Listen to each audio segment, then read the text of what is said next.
Bom dia, meus irmãos. Sempre é bom estar aqui para compartilhar um pouquinho com os irmãos da graça de Deus. Obrigado, João Carlos. Quarta-feira, o pastor Marcelo me ligou, me chamando, me convidando para estar aqui hoje pela manhã. E ele me disse o seguinte, que eu não tinha necessidade de que eu passasse um relatório, do trabalho do Zumbi para os irmãos, que eu podia trazer uma palavra, que eu poderia pregar mesmo, Mas mesmo que eu irei pregar, eu quero dizer para os irmãos que nós estamos trabalhando e no Zumbi os irmãos estão lá firmes. Eu não pude trazer Luciana porque ela também dirige uma das classes lá e ela ficou lá dirigindo a classe lá dos adultos, mas nós estamos bem e os irmãos continuem orando por nós. Ontem pela manhã eu estava bem debilitado, a minha saúde. Eu faço já uns 10 anos que eu faço um tratamento de gastrite e esse negócio tem me atrapalhado muito. Hoje eu já estou bem, já controlado, eu já sei que é a situação da gastrite, mas antes eu ficava um pouco assim apreensivo, que eu não sabia o que era. Mas já faz uns 10 anos já que eu já faço esse tratamento, então eu já sei qual é o problema. Então eu procuro me controlar direitinho e eu estava orando ao Senhor para que Deus pudesse me dar a graça de estar aqui hoje de manhã com os irmãos. E graças a Deus, Deus é tremendo, queridos. Eu glorifico muito o nome do Senhor. Ontem à noite também eu fiz mais um seminário lá com a igreja lá no Zumbi e Deus me levantou e me fortaleceu novamente. E hoje eu estou aqui para a glória do Senhor Jesus, para estar compartilhando com os irmãos um pouquinho da palavra de Deus, Mas os irmãos serão sempre bem-vindos. Esse mês passado que eu fiquei de férias, a congregação se alegrou muito em receber os irmãos lá, E eu peço assim, se os irmãos sentirem no coração, que passa lá, faça uma visitinha, a nós, num culto de quarta-feira ou de domingo, que vai ser muito bom te receber lá. É sempre uma alegria a gente receber os nossos irmãos lá, Porque nós somos um só corpo, uma só família, todos nós somos membros aqui dessa igreja, então é muito gostoso a gente estar junto, reunidos. Mas, queridos, nesses tempos que estamos vivendo, tempos difíceis, tempos que cada um tem a sua própria verdade, eu quero compartilhar um pouquinho com você sobre a suficiência das Escrituras, a suficiência da palavra de Deus. Quando nós temos em nossos corações a Bíblia escrita nas tábuas dos nossos corações, como diz o profeta, nós temos tudo. Nós temos a revelação do Senhor Jesus Cristo, porque isso daqui é a revelação máxima de Deus para nós. A Bíblia é a palavra de Deus, o próprio texto diz lá em Hebreus que nos tempos passados, o Senhor falou com nós pelos profetas, de muitas formas, de muitas maneiras, mas hoje Ele tem nos falado por meio do Filho, que é a palavra. Então, queridos, eu quero compartilhar um pouquinho com você a respeito da suficiência das Escrituras. Por que, pastor, que eu preciso de saber da suficiência das Escrituras? Sabe por quê, querido? Porque você não precisa de se basear na fé do seu irmão.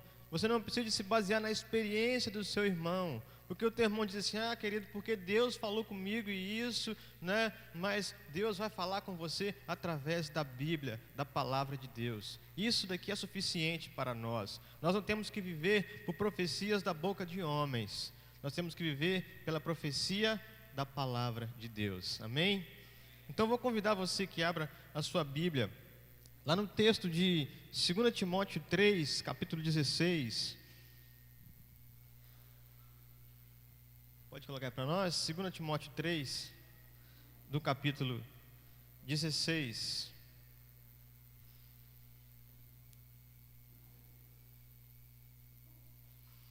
Segundo Timóteo 3, capítulo 16, e também 2 Timóteo 4, capítulo 1 a 4. Mas vou me atentar aqui apenas no versículo 16 de 2 Timóteo. Quero que você acompanhe comigo aqui a leitura da palavra de Deus.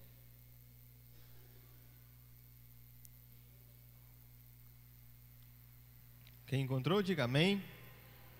Glória a Deus. Vamos lá então. toda a Escritura é divinamente inspirada e proveitosa para ensinar, para repreender, para corrigir, para instruir em justiça. Vamos orar? Pai, muito obrigado pela Tua palavra, Senhor, revelada a nós. Obrigado, Deus, porque o Senhor, Pai querido, fala aos nossos corações através da Tua palavra, Senhor.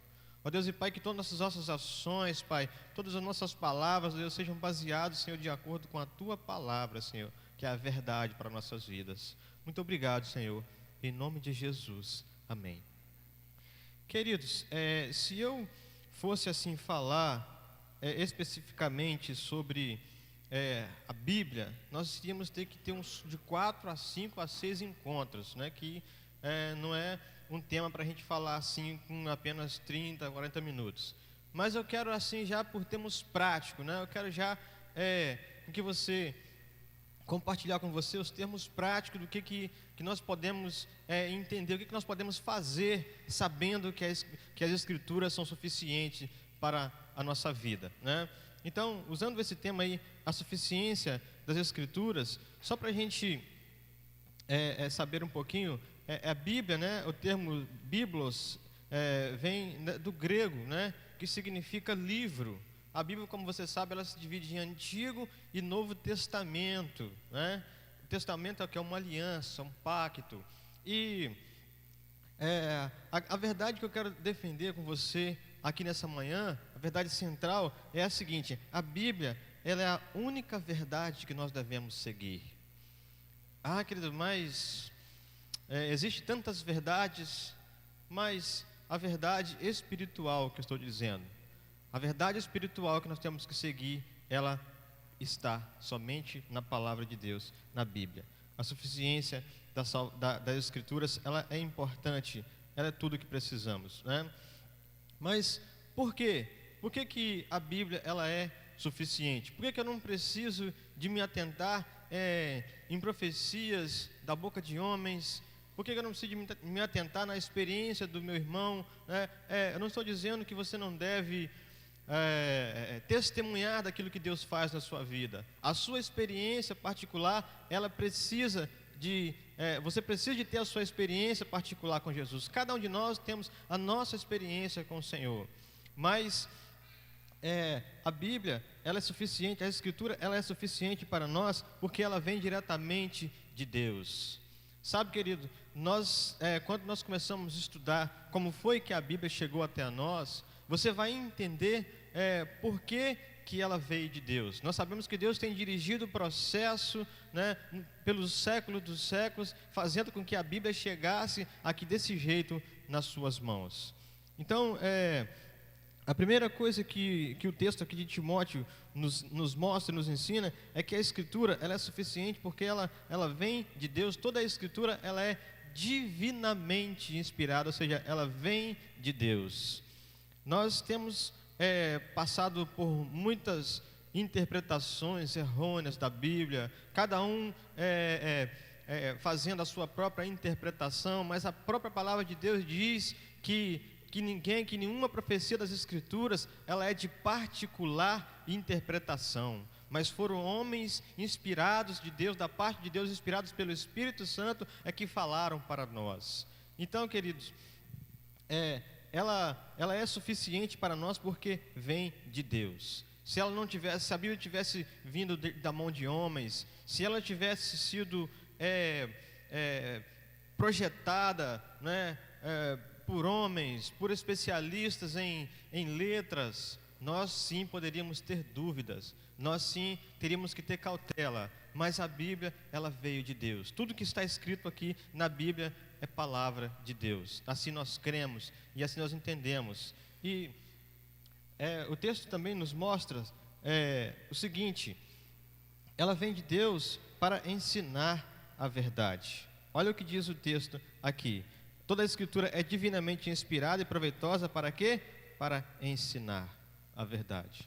A Bíblia, querido, ela nos ensina nos momentos que nós mais precisamos, quando nós temos dúvida a respeito de alguma atitude que devemos tomar, quando nós temos dúvidas a respeito de alguma decisão que temos que tomar, nós encontramos isso na Bíblia. Mas a dificuldade é que nós temos hoje, nós não estamos conseguindo compreender, pelo fato de, às vezes, a gente, pela manhã, quando acordamos, nós vamos primeiro no celular para poder abrir o WhatsApp, né? Não é verdade?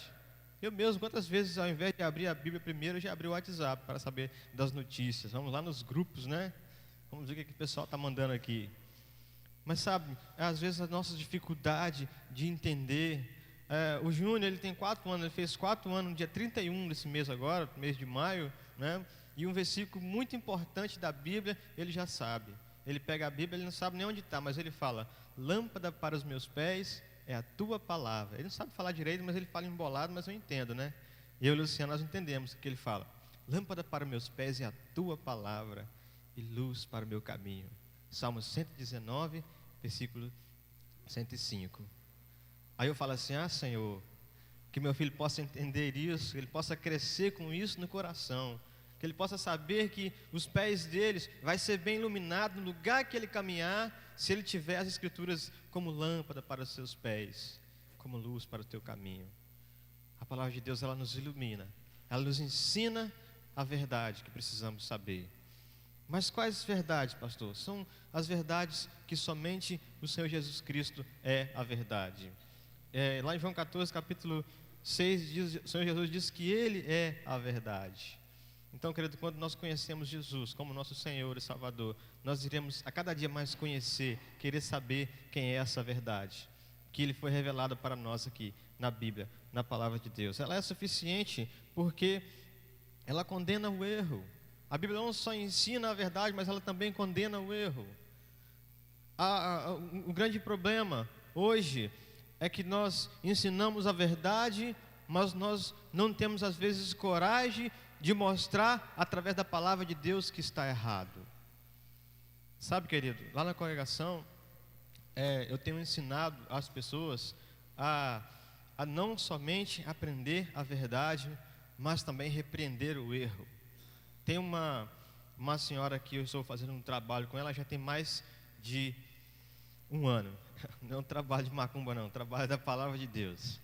E essa senhora, ela sempre me pergunta: pastor, será que eu posso fazer isso? Será que é errado eu fazer aquilo?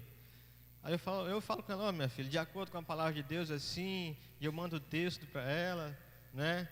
E a filha dela, ela mora com a outra mulher, né?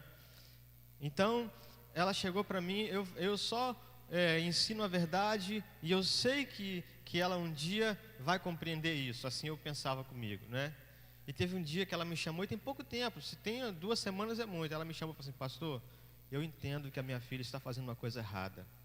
Eu sei que o que ela está fazendo não é certo. Eu não quero que ela faça isso, mas eu não posso fazer nada pela vida dela. Eu sofro com isso em ver ela morando com aquela menina. Então, queridos, mas como que ela sabe que isso é errado? Através da Bíblia, da palavra de Deus, querido. Porque nós não devemos sair por aí apontando o dedo para as pessoas. Todo mundo já sabe esse velho ditado, né? Quando você aponta um dedo, tem 3 virados para o seu lado já. Mas nós não podemos ter medo de dizer aquilo que é errado, porque a Bíblia, ela é tão certa para ensinar, mas ela também, ela repreende. Ela vem de Deus para condenar o erro. Diz assim, ela é divinamente inspirada e proveitosa para ensinar e para repreender e para corrigir. Nós temos que ter muito cuidado nessa questão da correção, né? Na hora de corrigir, nós temos que ficar esperando a pessoa dar um erro, né? Dar um vacilo para poder ir lá e chegar e falar assim: irmãozinho, você fez isso e isso e está errado, né? É uma correção com muito amor. A palavra de Deus fala lá em Romanos 8, versículo 5, que o Senhor, Ele nos amou, né? Ele provou o seu amor para conosco, porque Cristo morreu por nós, sendo nós ainda pecadores, nós éramos inimigos de Cristo, Ele foi lá e morreu por nós. Então, quando Cristo, Ele vem a nos corrigir, mas Ele nos corrige porque Ele nos ama. É por isso que Ele deixou a sua palavra aqui de correção, para nos corrigir porque nos ama. Então, queridos, nós estamos assim rodeados por muitas coisas que as pessoas dizem que não tem nada a ver, né? Às vezes tem uns que torcem assim o texto para poder fazer aquilo significar o que ele quer que significa, mas não é assim. Nós não podemos torcer o texto, fazer ele significar aquilo que eu quero e me justificar. Eu mesmo me justificar. Nós cantamos aqui agora que Cristo quem nos justifica. É Ele quem nos justifica. Mas como que Cristo nos justifica? Como é que Ele vai te justificar? Quando você pega um texto e torce ele para poder fazer a Bíblia significar aquilo que você quer? Não, querido. Quando nós nos arrependemos, quando nós dizemos para o Senhor: Senhor, diante da Tua palavra eu sei que eu estou errado. Eu quero, Pai Santo, o Teu perdão. Eu não quero mais viver dessa forma que eu estou vivendo. Eu quero corrigir os meus erros, eu quero voltar atrás. Eu quero tomar outra direção, Senhor. Aí sim, aí Ele nos justifica de todo pecado, Ele nos purifica. 1 de João 1, versículo 9: se confessarmos os nossos pecados, Ele é fiel e justo para nos perdoar os pecados e o quê? E nos purificar de toda injustiça. Quando nós confessamos, através das Escrituras, quando nós entendemos que as nossas atitudes, as nossas ações não estão sendo de acordo com o que a palavra de Deus me ensina. Quando o profeta Elias, ele chegou diante daqueles 400 profetas de Baal e mais não sei quantos de Aserá, ao todo dava quase 1000 profetas, se juntasse aquilo tudo. E aqueles homens ficaram ali clamando ao seu Deus Baal durante o dia quase todo. E na hora do sacrifício da tarde, por volta das 2 horas da tarde, eles já estavam todos retalhados de sangue, mas nada descia fogo do céu para queimar aquele holocausto. E o profeta Elias orou. E ele disse: Senhor, para que esse povo entenda que eu estou fazendo aqui tudo conforme a Tua palavra. Tudo conforme a Tua palavra. E para que esse povo entenda que somente o Senhor é Deus. Que há Deus nesse lugar. E que eu sou o Teu servo. Ele não chegou a dizer assim: Senhor, que eu sou o Teu profeta, que esse povo reconheça que eu sou o melhor aqui, porque ficaram mais de 400 escondidos na caverna, não queria se mostrar a sua cara, mas eu vim aqui diante desse monte de homens para desafiar o Senhor. Imagina aquele homem que já tinha 3 anos e 6 meses, escondido pelas cavernas, sendo alimentado pelos corvos, e logo ele foi parar na cidade de Serepta, chegou lá na casa de uma viúva que ela não tinha nada para comer, mas ele estava fazendo tudo aquilo conforme a palavra de Deus. E quando ele chegou, imagina aquele homem chegou diante daqueles homens, aqueles profetas tudo vestido de branco, com aquele cinturão e aquelas fivelas no peito, brilhante, porque Baal também era o deus do fogo, né? E ali todos eles foram humilhados, porque fogo desceu do céu e lambeu toda aquela água que tinha ali em volta do holocausto, como você já sabe, espero que sim, né? E Elias disse: Senhor, eu estou fazendo tudo isso conforme a Tua palavra, e que esse povo entenda que eu sou Teu escravo. Se você pegar o termo lá no hebraico de servo que Elias está dizendo, você vai entender que ele está dizendo que eu sou o Teu escravo, Senhor, que minha vida não pertence a mim, que eu sou seu, eu sou propriedade sua, eu estou fazendo isso tudo conforme a Tua palavra. E assim, querido, desceu fogo do céu e lambeu aquilo tudo, e o povo se prostrou ao chão. Um povo que antes estava em dúvida entre 2 caminhos, e naquele momento o povo se prostrou ao chão e disse: só o Senhor é Deus. É isso que faz a palavra de Deus, faz-nos entender que o Senhor é Deus, e que não existe outro Senhor na nossa vida, e que não existe outra direção nas nossas vidas que não seja a palavra do Senhor. Queridos, como é bom nós sermos guiados pela palavra de Deus, né? Ela vem de Deus para ensinar a forma certa de viver, como eu disse para você, né? Então, o segundo ponto que esse texto aqui nos mostra é o seguinte: a Escritura, ela é suficiente porque não depende da vontade do ser humano. Aqui no capítulo 4, versículo 3 e 4, diz assim, porque chegará o tempo em que não suportarão a sã doutrina, mas desejando muito ouvir coisas agradáveis, ajuntarão para si mestres segundo os seus próprios desejos, e não só desviarão os ouvidos da verdade, mas se voltarão para as fábulas. Queridos, há muitas histórias, já viu falar no velho ditado, a história da carochinha? Há muitas histórias, fábulas por aí. As pessoas não querem mais ouvir isso daqui, não querem voltar às Escrituras, mas estão querendo ouvir coisas boas, Eu sempre digo lá na congregação, sabe por que nós temos dificuldade para pregar hoje? Sabe por que nós temos dificuldade para ensinar o evangelho genuíno, a palavra de Deus? Porque as pessoas não querem ouvir. Querem ouvir, sabe o quê? Que elas vão ficar ricas, que elas podem trazer todo o seu dinheiro e colocar aqui no gasofilaço e que Deus vai dar para elas 3, 4 vezes mais. Ah, meus irmãos, mas não foi para isso que Deus nos chamou, não foi para isso que Deus nos escolheu, para falar coisas que agradam os ouvidos das pessoas. Você pensa que isso aqui é novo? Até no tempo em que Paulo escreveu essa carta aqui a Timóteo, as pessoas já estavam querendo ouvir coisas boas ali nos seus ouvidos. Mas quando nós falamos da palavra de Deus, quando nós anunciamos o evangelho da salvação, muitos não querem ouvir. Por quê? Aqui nos diz, a Escritura é suficiente, porque ela não depende da vontade do ser humano.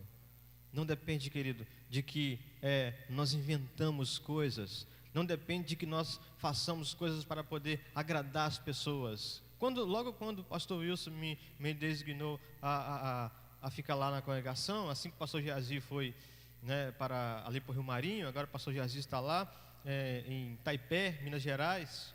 E assim, eu sem experiência, eu começava a pensar assim, eu acho que esse negócio aqui vai ficar bom mesmo se a gente começar a fazer uns programas aqui e começar a atrair as pessoas. Aí fiquei 1 ano naquela situação, depois fui para o seminário, estudei 1 ano, 2 anos. E depois que eu terminei o seminário, ainda não entendia muito bem. Mas de algum tempo o Senhor disse, sabe, querido, você sabe o que atrai as pessoas? Não é programa, não é festa. O que atrai as pessoas é a palavra, é o Senhor Jesus. Sabe, querido, as pessoas elas precisam ser atraídas pela nossa vida. Elas precisam de olhar para nós e olhar assim e dizer, puxa, eu quero ser como essa pessoa. A sua vida é uma vida de uma pessoa que tem uma intimidade, um nível profundo de intimidade com o Senhor. Tem que atrair as pessoas, não programas, não fachada bonita de igreja, de templo. Mas aquilo que atrai as pessoas é a palavra de Deus. Quantas histórias lindas que nós temos a respeito da Bíblia, um livro que mostra a verdade e que as pessoas leem e entendem que é somente o Evangelho de Cristo, a salvação, que nos atrai. Sabe o que eu fico preocupado, fico assim, eu não entendo, não sei nem como falar, porque tem pessoas, queridos, que pegam esse livro aqui e transformam ele num livro chato. Tem ou não tem? Tem pessoas que quando você sabe, né, de repente nem é bom nem colocar no boletim que essa pessoa vai estar falando, porque tem gente que fala assim, hoje eu não vou não, aquele fulano, aquela pessoa que vai falar hoje, Deus me livre. Querido, esse livro é muito bom. Esse livro aqui, ele conta a história da salvação. Esse livro aqui, ele nos mostra de como é que Deus nos resgatou, que nós estávamos mortos nas nossas transgressões, nos nossos pecados, aquela vida impura. Mesmo nós sendo inimigos de Deus, com a vida toda estragada, Ele foi lá e nos resgatou. Existe algo melhor do que isso? Não existe, querido. Não existe, porque a salvação, ela não consiste em palavras, ela não consiste em dinheiro, não consiste em bens materiais, ela consiste no poder de Deus, aquele que nos resgatou de uma maneira fútil de viver para uma nova vida com Cristo. E essa vida, ela precisa de atrair as pessoas precisam de olhar para nós e vibrar quando está perto de nós. Sabe, meus irmãos, eu tenho assim algumas pessoas para cuidar lá no Zumbi. E como eu disse aqui já no nosso seminário DNA, qual é o erro que eu tenho cometido? O erro que eu tenho cometido é tentar pegar tudo para mim e não tenho assim conseguido fazer com que as pessoas façam o que eu faço também. Então eu chego nas casas assim, e eu preciso de visitar uma meia hora, outro precisa de mais meia hora do meu tempo, e outro precisa de mais meia hora. Só que isso é difícil, porque quando eu chego lá, perto das pessoas, elas não querem me deixar embora, querem que eu fique mais. Elas sentem a alegria de estar perto ali do irmão delas. Agora, a pior coisa é quando a gente está num lugar, aí a pessoa vem se aproximando, aí o outro olha para você, ixi, já vem aquele chato. Deus me livre. Agora, nós precisamos de contagiar as pessoas. As pessoas precisam estar perto de nós e ficar vibrando com a nossa presença. Ah, queridos, eu tive um grande discipulador que eu tenho saudade desse cara até hoje, eu amo demais ele, pastor Geazi. Pastor Geazi não tinha tempo ruim perto dele. Como era gostoso ficar perto de Geazi. Sabe que assim, nos tempos que eu sofri o acidente, né? E mesmo lá assim, sofrendo, sentindo dor, aquela perna enfaixada, e Geazi me fazia rir. Como era bom eu ficar perto de Geazi. É assim que temos que ser, querido. As pessoas têm que ser contagiadas ao nosso redor, sabendo que a nossa vida, ela está baseada nas Escrituras Sagradas, na Palavra de Deus. Porque a vontade do ser humano é ouvir as coisas que lhe agradam, como eu disse para você. A vontade do ser humano é de acreditar em fábulas, como eu já disse, e porque se desviam os ouvidos da verdade. Mas sabe, querido, vou finalizar a minha palavra nessa manhã dizendo para você: não desvie os seus ouvidos da verdade, que é a palavra de Deus. Tem outra coisa também que vai fazer com que você, se você não conhece o que diz o texto bíblico a respeito de determinada situação, de determinada atitude, o próprio Deus, o próprio Espírito Santo, ele testifica com o nosso espírito que nós somos filhos de Deus. Atos 8, versículo 16. Ele testifica dentro de você se a sua atitude ela está sendo correta diante do que a palavra de Deus diz. Romanos capítulo 12 fala assim que nós não temos que nos conformar. Nós não temos que nos conformar ao molde, às coisas desse mundo, tomar a forma desse mundo. Mas nós temos que ser transformados. Temos que ser transformados cada dia pelo aquilo que você aprende. Não nos conformar. Mas nós temos que entrar no mundo e atrair o mundo. Ah, como é que nós vamos atrair o mundo? Mês passado nós estávamos lá tendo um treinamento lá no ABC. Todo ano a gente tem esses treinamentos assim, eles trazem os caras para falar para a gente lá. E eu fico ouvindo assim. Eu sinceramente, eu não concordo com esses caras falando. Por mim, meu amigo, você pode ser mestre, pode ser PhD, mas eu não vou fazer um baile funk dentro da minha igreja para atrair os funkeiros, não. E quem vai atrair os funkeiros, quem vai atrair as pessoas que não têm Cristo, é Jesus Cristo. São as nossas atitudes. É isso que vai atrair. Eu não vou fazer um baile country dentro da minha igreja com aquelas músicas, todo mundo usando aquelas coisas lá do mundo. Não vou fazer nada disso. Nada que o mundo faz, eu vou fazer para atrair as pessoas. Eu vou pregar o Evangelho. A transformação que Jesus Cristo pode fazer na vida de cada um. Isso é que atrai a igreja. Isso é que atrai as pessoas. Não existe nada mais, querido, que atrai as pessoas do que o amor. Porque o Senhor Jesus Cristo, Ele nos atraiu pelo seu amor. Ele nos alcançou pelo seu amor. Que amor é esse? Ele pergunta para os seus discípulos: existe um amor maior do que esse de um amigo dar a vida pelos seus amigos? Eu dei a vida por vocês. Você sabe o que o pecado de vocês ia fazer com vocês? Vocês entendem isso? Em outras palavras, vocês sabem o que o pecado de vocês ia fazer com vocês? Ia acabar com vocês por toda a eternidade lá no inferno. Ia destruir a vida de vocês, vocês não iam ter mais paz. Vocês iam viver atribulados, queimando no fogo eterno. É isso que o pecado de vocês ia fazer com vocês, ia acabar com vocês. E ele já começa acabando aqui na terra. Aqui mesmo onde vivemos, o pecado já começa destruindo as vidas daqueles que vivem na prática do pecado. Já começa aqui. Lá no Zumbi eu tenho vivido isso direto. Orado pelas pessoas que têm perdido suas famílias, pelas drogas, pelo pecado, pelas doenças. Mês passado mesmo foi uma. Morreu. Um vírus infeccioso, tinha tanta doença no corpo daquela mulher que os médicos nem sabiam o que era aquilo. Consequência do pecado. Vocês não sabem o que o pecado ia fazer com vocês. Mas sabe, querido, o meu pecado, o seu pecado, o pecado de toda essa raça humana estava sobre as costas de Jesus naquela cruz, esmagando ele. e tirando a sua vida. Justiça de Deus, sabe o que é? Justiça de Deus é isso. Deus, Ele é justo, Ele não pode negar-se a si mesmo. E Ele não tinha como deixar o pecado passar debaixo da lona, passar batido. O pecado tinha que ser punido. E o nosso pecado foram punidos na cruz do Calvário por Jesus Cristo. Isso é o evangelho da salvação. Foi isso que Ele fez por nós. É isso que atrai, esse amor que atrai as pessoas. Não é se envolver com as coisas desse mundo. Por isso, querido, tudo isso está registrado aqui na palavra de Deus. Não fuja disso. Não vá pela aparência do mundo. Porque a história de amor que Cristo escreveu aqui, que Deus escreveu para a nossa salvação, está aqui na palavra de Deus. Ela que é a lâmpada para os nossos pés e luz para os nossos caminhos. Amém? Que o Senhor possa, a cada dia, te iluminar através das Escrituras Sagradas.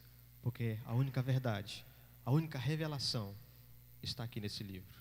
Amém? Vamos orar? Pai querido, Deus, muitas das vezes nós tentamos, ó Pai, trilhar os nossos próprios caminhos, nos justificando a nós mesmos, Senhor. Mas nós sabemos, ó Pai, que nós não podemos ser justificados por nós mesmos. Somos justificados pelo sangue de Cristo na cruz do Calvário, quando cremos no nome do Senhor Jesus e quando entregamos nossas vidas a Ti, Senhor. Por isso, ó Deus, nós não queremos mais, Senhor, viver segundo os nossos caminhos, mas nós queremos viver, Pai, segundo os Teus caminhos, Pai, que o Senhor apresenta para nós através da Tua palavra. Ó Pai querido, eu entrego, ó Deus, a vida do Teu povo nessa manhã, Pai, a Tua igreja, Pai. Ó Deus, que possamos, ó Pai, tudo que fizermos, ó Deus, possa ser de acordo com a Tua palavra, Senhor, com o Teu querer para nossas vidas. Muito obrigado, Jesus. Nós entregamos nosso ser a Ti, Pai, e as nossas vidas a Ti, Senhor. Porque sabemos, ó Pai, como cantamos aqui, foi para adorar, ó Deus, que o Senhor nos criou. Foi para Te louvar, Senhor. Ó Deus, e o Senhor, Pai, não nos deixou órfãos, ó Deus, como diz a Tua palavra. O Senhor enviou o Teu Espírito nos nossos corações, Pai, para que pudesse, ó Deus, convencer o mundo, Pai, do pecado, da justiça e do juízo. Por isso, ó Deus, convence os nossos corações a cada dia, Pai, de algum erro que temos em nós, para que o Senhor possa, Deus, através da Tua palavra, nos corrigir, Senhor. Ó Pai querido, eu Te agradeço, Pai, pela vida do pastor Marcelo, que não está aqui nessa manhã, Pai. Que o Senhor esteja, Pai Santo, guiando o Teu servo através da Tua palavra, Deus. Que essa igreja, Pai, seja sobre os Teus cuidados, Deus. E que a nossa regra de fé, de prática, de conduta, Pai, seja a Tua palavra, Deus. Oração que nós fazemos, ó Deus. Perdoa nossos pecados e nossas falhas. Em nome de Jesus. Amém, Senhor.